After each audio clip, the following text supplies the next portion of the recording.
I want to talk a little bit about what I would view as Matt Taibbi's most humiliating self-own of all time.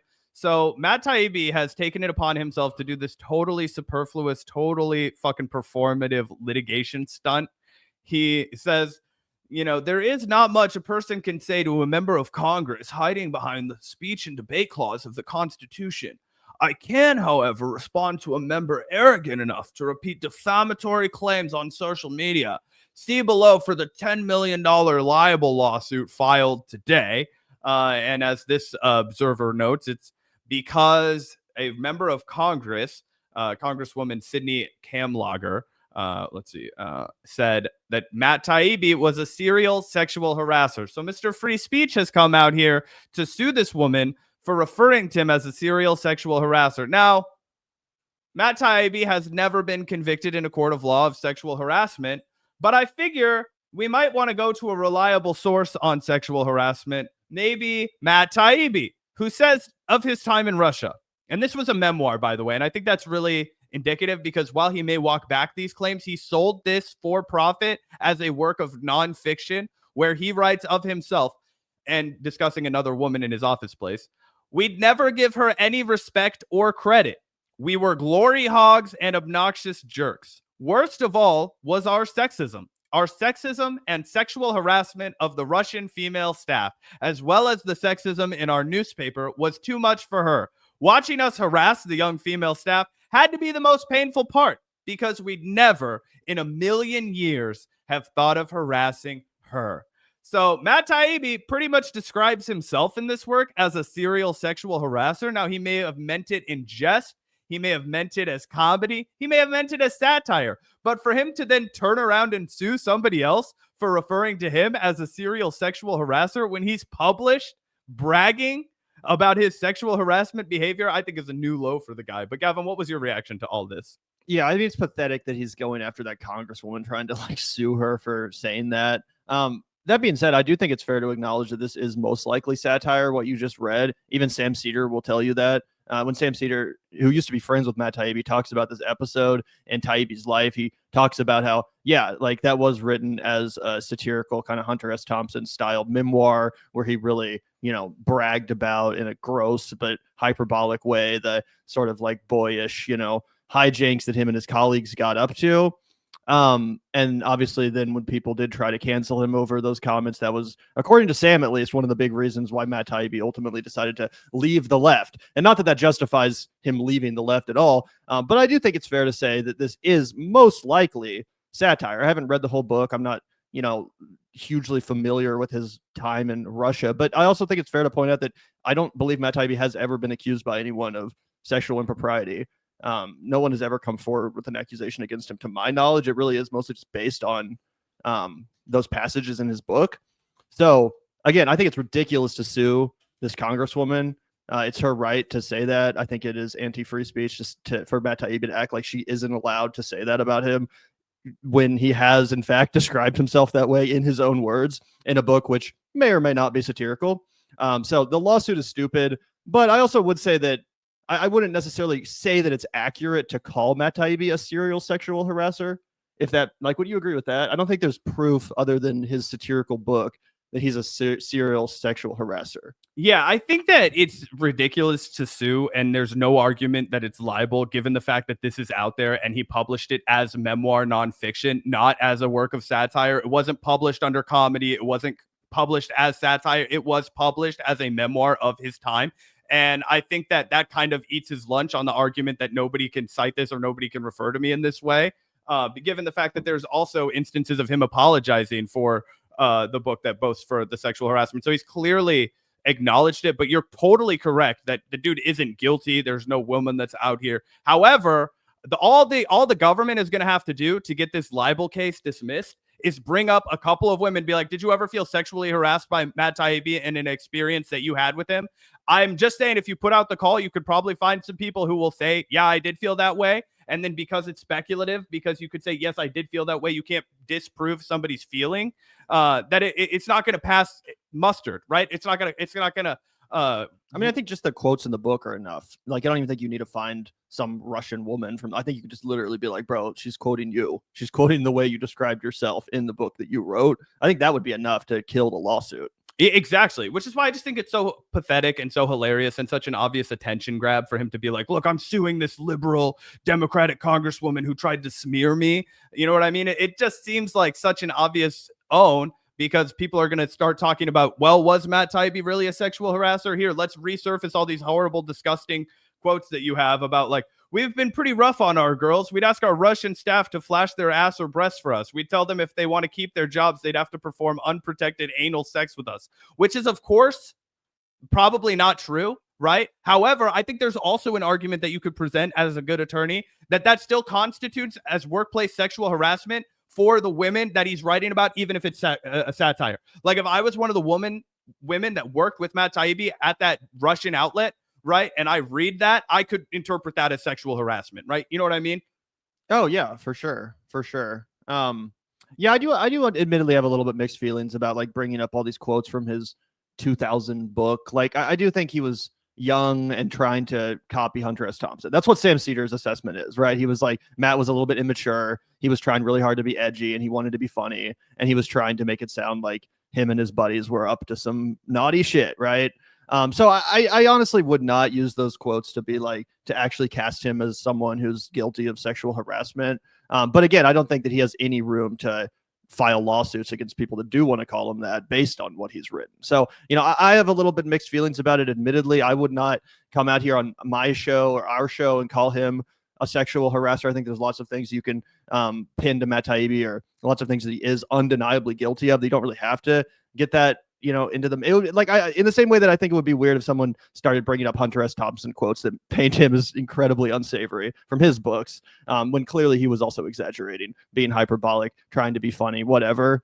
Do you know what I'm saying? I agree. And I think that if Hunter Thompson sued somebody for libel, we would be able to be like, this is an absolutely insane thing for you to do, given the fact that you've written about the Ibogaine stories and the Brazilian witch doctor and all of the things that you could be sued for libel for. You know what I mean? Yeah. Like, that's what I think is the absurdity of all of this, is it's right. Like, it's reflective of how far Matt has fallen, right? And the fact that this is what his career has come to. You know, when when he filed this lawsuit for $10 million, it was supposed to be a publicity stunt. Guys, it only got picked up by the National Review, Matt Taibbi Substack, and AOL.com. That's how painfully irrelevant this guy is. So my point isn't to smear Matt Taibbi as a sexual harasser. We had positive things to say about Matt Taibbi in the aftermath of this. I remember saying that I thought the I Can't Breathe book was very good. We did an entire book club series on his Hate Inc. book. So I was not coming out here to say, oh, we should cancel Matt Taibbi, he's a serial sexual harasser. But if you're going to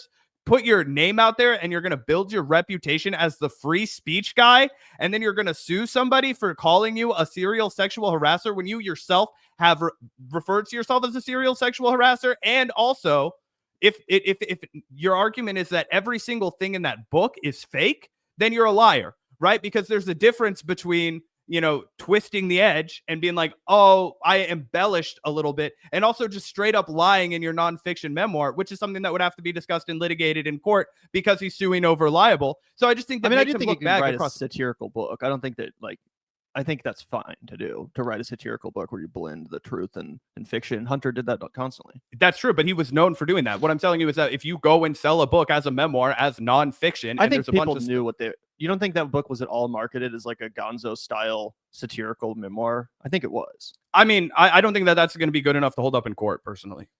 Well, I'm not. I already said how I feel about the legal standing of this case, but no, I don't think it's like. I don't think it's. Like, I think, yeah, a lot of the stuff in that book is based on the reality of what happened in Russia. I think a lot of it he was making up to try to sound cool. Like, I just think we can acknowledge that too, you know? It's not like everything has to be true, everything has to be false. It was satirical. Yeah, I guess that's fair. I think as a guy like Matt Taibbi would, you know, he talks about the integrity of journalism. He talks about how it's all falling apart and nobody takes it seriously anymore. I think it's kind of a cop out for him to turn around and make this case and be like, oh, I was just kidding. And well, a memoir is different than journalism. I think when you're writing a satirical account of your own experiences, then yeah, you have a little bit more room to kind of exaggerate or do what Hunter did than if you're just like writing a piece about like important information that everyone needs to know. That's, you know, whatever. But again, I'm not trying to like argue about it or whatever. No, It's just, I hear you. I just like again, I'm a huge fan of Hunter S. Thompson. There are things you could read in Hunter's books that make him look downright criminal in his behavior. When it comes to the various exploits that are described in some of those books, right? And it is funny. I'm not gonna lie, some of it is fucking hilarious, even though it's very dark and depraved. Because you know that he's exaggerating, because you know that most of that stuff didn't actually happen, or it's being massively exaggerated for the sake of the fantasy. I think that's what Matt Taibbi was trying to replicate. That's what Sam Seder literally says. I've heard Sam say it a million times. They were close friends. They used to share a studio together. They knew each other very well, and that's literally Sam Seder's defense of that episode in Taibbi's career, which again was far before he sold out. He was still a left winger at this time, and he was like, yeah, he was just trying to be Hunter. He was trying to be edgy. He thought it was funny, and in retrospect, as a mature adult man, he realized that it was not funny to joke about sodomizing 16-year-old Russian, journalists or whatever. Yeah, no, I'll grant all of that for you, but then I would have left a bad taste in my mouth if Hunter Thompson had sued a fucking congressional candidate that called him a raging lunatic drug addict. And he was like, what are you talking about? All of my drug use was just for, well, that shits and definitely giggles. did actually happen. But you know what I mean? Like he could go in there and be like that. Well, like, I'm not defending the lawsuit at all. That's what I'm saying. The lawsuit is ridiculous. If Matt Taibbi had just come out here and said, hey, this is incorrect. I don't think this is an accurate way to describe me. I don't think it's necessary to reference some quote from a satirical book I wrote 25 years ago to make your case against me. That I honestly would have sympathized with a little bit more. Although I'm also not completely denying that Matt Taibbi has done something in his life that's maybe untoward. I don't fucking know. I have no idea. I've never talked to any of his past partners or whatever. I knew he threw coffee on someone once, so maybe he does have some real dark shit in him. Who knows? But I just don't really think it's my place to comment on, because no woman has ever actually accused him of that. Yeah, no, for sure. What gets me all fucking fried and chapped in my ass is that this is the free speech guy. He's gone to bat for Elon Musk. He did the whole Twitter files. He wanted to die on the sword of free speech. And then he does something that completely flies in the face of free speech. Yeah, it means to constrict what people are allowed to say. And and that's just what really like fucking chaps my ass. No, if Matt Taibbi had just been like, this isn't true, like this was satire, like I and that's why I never fucking busted his balls about it in the past. Yeah. Right. But I just think that as he's pivoted into this like right-wing gargoyle who wants to do nothing but own the libs, this is just like a hilariously silly and sad maneuver by the guy. Oh yeah, and he just always has to be the victim too. Like, remember when what's her face, what was it, Debbie Wasserman Schultz or whatever, like played that Joe Rogan clip in Congress, the one base thing she'll ever done. Yeah, she was like, well, this is you on Joe Rogan, basically warning against what you now find yourself doing. And he also bitched and moaned endlessly about that and acted like he was the victim of some freaking kangaroo court, when in reality he was just there to like answer questions. It's not like he was actually on trial. But anyway, it's pathetic. Yeah, and I guess I agree with you. Just arguing, my annoyance mostly. Like, I don't think that Matt Taibbi is a serial sexual harasser, but I would say that I think I could win this case in court if you gave me the fucking, ability to take the stand. Because I would just say that, I'm going to fucking track. If I'm the Congresswoman's attorney, I'm tracking down 3 women that worked with him in Russia, and I'm putting them on the fucking stand. You know what I mean? And I'm winning this fucking case. Like I said, I don't even think you need to do that. I don't think you would either. I think you could just be like, he wrote this. I was referencing something he wrote. Oh, it was satire. What? I didn't know that. Yeah, like, it was common, easy mistake. And and also the fact that she tweeted it and he wants to make a big deal about how she posted about it on a social media website. It's like, bro, if you want to go after somebody for libel for things they've posted on the fucking social media website, why don't you start with your buddy Elon Musk? Okay, why don't you look at Big Daddy Trump? Okay, because they have lied, cheated, and smeared countless folks on this very platform. Okay, don't kid yourself. Yeah, 100%. Also, like, I don't know. It does seem just like a weird violation of free speech. Like, I don't know. What if you just observed someone acting in a way that you thought was creepy? Exactly. Like, just because they haven't been proven to be guilty of a crime in a court of law. Like, if I just was like, yeah, my friend Zach, he's a creep. He disrespects women every time we go out. Like, you wouldn't be able to sue me for that, even if I totally made it up, because I could just be like, well, based on my anecdotal experience, I saw him act in a creepy way. That's my opinion of him. In the same way, like calling someone a sexual harasser, I guess serial sexual harasser is like a pretty specific term to use, but still, I mean, what if that's just your opinion? What if you're like, that's my opinion, man? Bro, that's 100% what I'm saying. Like, again, if Matt Taibbi can sue this woman for that, Jimmy Dore can sue me for calling him a drunk piece of shit. Yeah. An idiot, lunatic, bad boss, abuser, right? And I care about how, go ahead, Matt, tweet about how I am a fucking piece of shit loser, okay? I don't care, okay? Because I don't have skin that's this deep. And the problem with Matt is that he's made it so obvious that, as you pointed out, everything is about his own personal grievances with the world. It's humiliating. It's humiliating.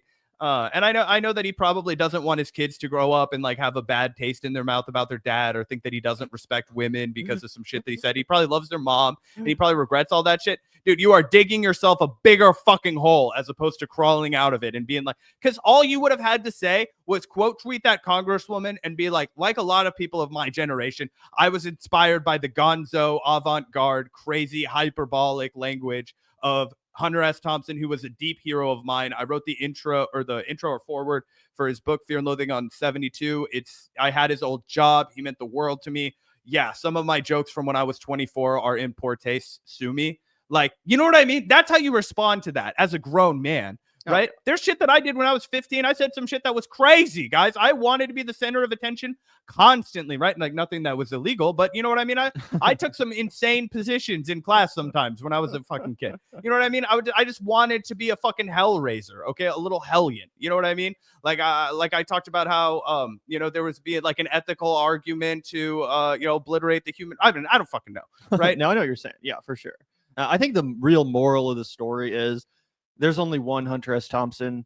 Don't try to rip him off. Don't try to replicate him. It's going to end poorly for you. It will come back to bite you in the ass. Not only will it be cringe, but I mean, look what happened to Matt Taibbi.